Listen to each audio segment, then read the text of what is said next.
you're considering getting a German Shepherd, that is a big decision, and a decision that you should definitely take seriously. So in today's video, I want to share a few things with you that you should know before getting a German Shepherd. Welcome back to the Atherton German Shepherd Show, and in today's video we're going to talk about a few things that you must know before getting a German Shepherd to help make sure that we're setting you up for as much success as possible to have the German Shepherd you've always dreamed of. So I'm going to hand you over to one of my breed experts that's going to break some of these facts down for you right now. Number one, working and show lines are not the same. As with most dog breeds who have a history as working dogs, and particularly those who still have a great number of representatives still working, the German Shepherd population can be roughly split into working and showing lines. One could argue that there is a third line, that is one bred strictly for companionship, but these are typically a subcategory of the showing lines. The reason all of this line talk matters to you as a prospective owner is that the two lines will have vastly different temperaments, physical capabilities and needs and skill sets. The working line shepherds are up there with the most energetic and intelligent dogs in the world, and they need owners who will work them for hours and hours every single day if they stand any chance of being well adjusted and settled in the home. The showing lines, on the other hand, are likely to be somewhat more mellow and amenable to household living. Only you as an owner can know your own lifestyle and expectations for a pet. But if you're considering a German Shepherd, then you need to be honest with yourself and ready to do a lot of research with pedigrees and breeders. Number two, German Shepherds are a demanding breed. So, whilst there's obviously a notable distinction between showing and working lines, there are also some extremely blurred lines to get to grips with. Indeed, outside of the context of high-level police work and national stardom in the show rings, the vast majority of breeders are working with their own well-loved dogs, and so their pedigrees may be either non-existent or highly limited, meaning that you are more than likely to have a blend of showing and working dogs in the bloodline, somewhat confusing the distinction I just mentioned.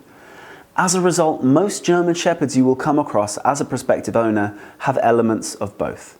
And so you must be ready to expect a very high energy and motivated dog who needs a lot of attention and stimulation, both physical in the form of exercise and mental in the form of enrichment, play and training.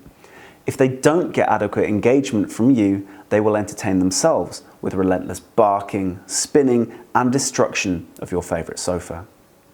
Through a combination of breeder research and realistic expectations, you can find yourself better prepared for bringing home your German Shepherd dog and not tearing your hair out in 6 months wondering why you didn't get yourself a pug.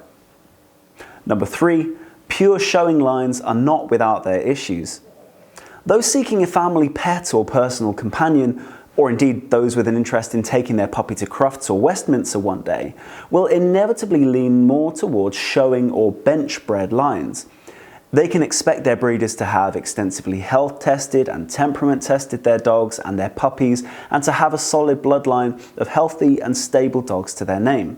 However, due to the controversial rewarding of several slightly misshapen dogs at shows in the last few decades, there is a tendency for some show dogs to have a sloping, curved back, bringing the hindquarters closer to the ground. There is evidence that, whilst potentially aesthetically pleasing, this malformation can lead to an increased likelihood of hip dysplasia and spinal issues in future.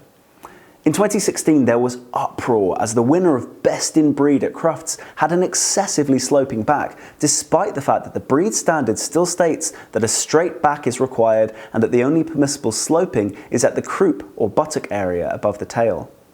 The UK's Kennel Club has been retraining its judges to penalise this as a fault, but much of the damage has already been done. Regardless of your personal opinion on the attractiveness of this trait or your willingness to own a dog of this shape, it is crucial to consider the health and fitness implications for a dog like this, particularly if you plan to lead an active lifestyle with your German Shepherd pal. Guys, I hope you found that helpful. If you did, please hit the thumbs up button, subscribe if you are new here. We make videos like this every single week to make sure that you have the dream German Shepherd that you've always wanted. Thank you so much, and I can't wait to see you on the next episode.